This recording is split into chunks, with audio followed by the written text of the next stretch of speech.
pergerakan harga Bitcoin secara global ini kan mencatatkan performa yang cukup signifikan begitu. Tapi apakah ini dibarengi juga dengan yang Anda lihat di dalam negeri? Apalagi kalau disampaikan oleh OJK tadi, ini ada penurunan transaksi kripto. Ya, saya kira ini tidak lepas dari apa yang namanya kurva Bitcoin ya. Jadi Bitcoin itu punya fase yang setiap 4 tahun sekali dia mengalami kelonjakan harga yang tinggi. Nah, kita bisa lihat harga tertingginya kemarin Bitcoin itu tercatat 1,8 miliar rupiah per satu Bitcoin. Jadi kalau kita bandingkan dengan hari ini memang masih mengalami penurunan. Nah, kalau kita perhatikan dari polanya itulah, maka itu alasan kenapa transaksi bulan ini bisa dikatakan lebih turun dibandingkan bulan-bulan lalu sebelumnya. Tapi kalau kita lihat secara makronya, Bitcoin performanya masih jauh lebih bagus dibandingkan instrumen-instrumen investasi lainnya. Baik, tapi Bapak sendiri memang melihat penurunan transaksi yang ada di dalam negeri ini hanya berkisar karena kurva pergerakan Bitcoin saja. Apakah memang seperti yang disampaikan OJK terpengaruh oleh kebijakan tarif dan lainnya? Nah, kalau kita bicara mengenai kebijakan tarif tentunya berpengaruh ya, karena kebijakan tarif itu mempengaruhi likuiditas daripada pasar uang. Ya, kalau kita bicara mengenai investasi, sudah pasti suatu komoditas nilai naik atau tidak itu tergantung dari arus uang. Nah, dengan adanya kebijakan tarif ini membuat orang lebih cenderung bersifat ragu-ragu untuk menginvestasikan uangnya. Makanya itu juga berpengaruh kepada harga Bitcoin. Baik, dari segi regulasi di dalam negeri sendiri, apakah menurut Bapak masih ada yang mungkin dirasa memberatkan dibandingkan dengan regulasi yang ada di negara-negara lain? Kalau kita bicara mengenai regulasi Indonesia dibandingkan negara lain, mungkin salah satu penghalang terbesarnya adalah harga Bitcoin, transaksi Bitcoin di Indonesia itu masih dikenakan tarif pajak yang relatif lebih tinggi dibandingkan tarif pajak di luar negeri.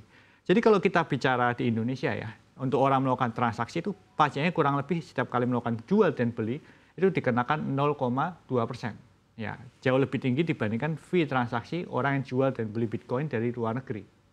Nah, itu mungkin salah satu penghambatnya. Jadi kalau orang mau transaksi di Indonesia, itu orang lebih mudah untuk melakukan investasi daripada untuk trading. Kalau trading orang lebih cenderung memilih untuk transaksinya di luar negeri. Baik, apakah ini juga menjadi faktor yang menyebabkan aliran dana dari pecinta kripto di dalam negeri ini justru masuk ke negara-negara tetangga? Ya, kemungkinan memang kalau kita bicara untuk transaksi trading, memang trading di luar negeri lebih murah daripada di Indonesia. Jadi kalau orang-orang yang trading, high speed trading, dia lebih memilih untuk tradingnya di luar. Tapi untuk orang-orang yang memilih untuk melakukan investasi, menurut mereka pajak yang dikenakan di Indonesia sudah tepat. Karena itu pada dasarnya cuma dikenakan pajak 0,2% aja. Baik, tapi seperti apa mayoritas investor kripto di Indonesia? Apakah lebih banyak trader atau lebih banyak investor? Nah, sayangnya kalau kita bicara di Indonesia memang lebih banyak trader. Nah, itulah kenapa alasan dari kita kemarin sempat beberapa kali kita berkomunikasi dengan Kementerian Keuangan, dengan pajak khususnya, kita berharap kalau pajak PPh-nya itu bisa turun. Setidaknya sama seperti pajak PPh untuk perdagangan saham. Saham itu kan PPh-nya 0,1%, ya, tapi di kripto masih 0,2% saat ini malahan. Nah, itu yang membuat orang lebih kecenderungannya transaksi di luar negeri daripada di Indonesia.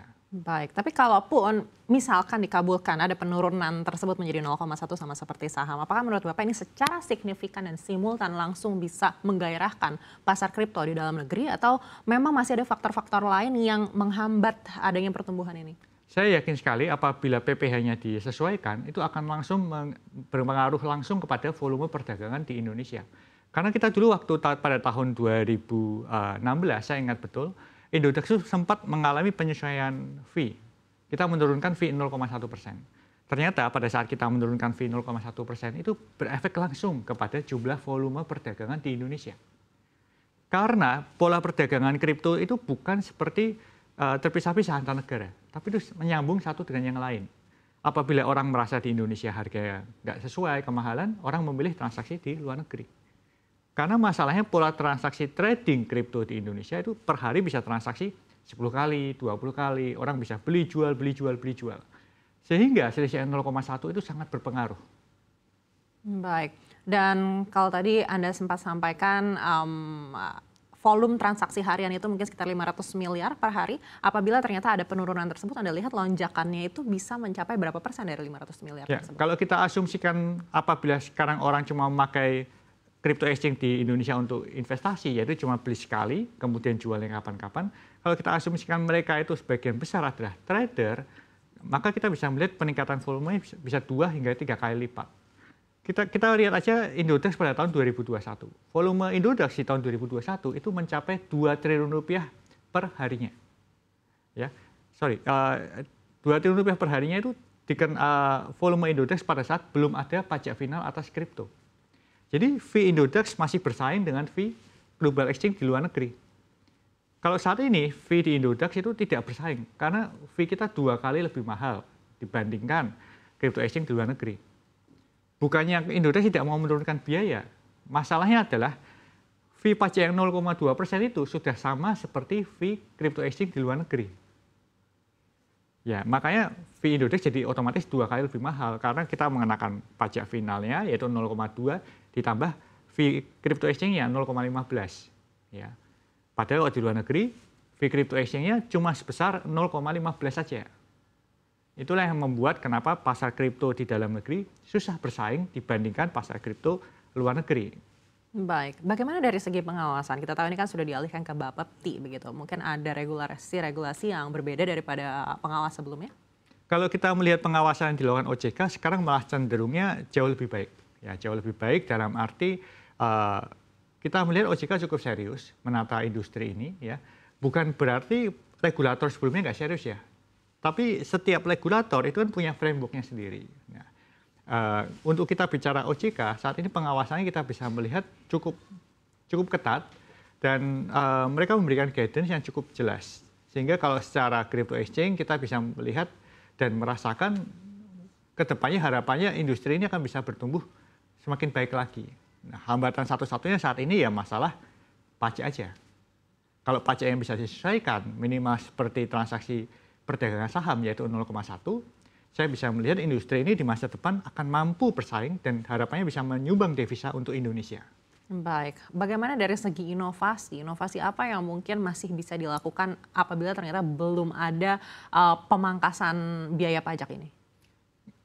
Saat ini pasar kripto kan sudah beda ya dibandingkan tahun 2020-an atau tahun 2017-an. Pasar kripto itu mulai namanya lebih mature. Ya, produk-produknya sudah makin lengkap.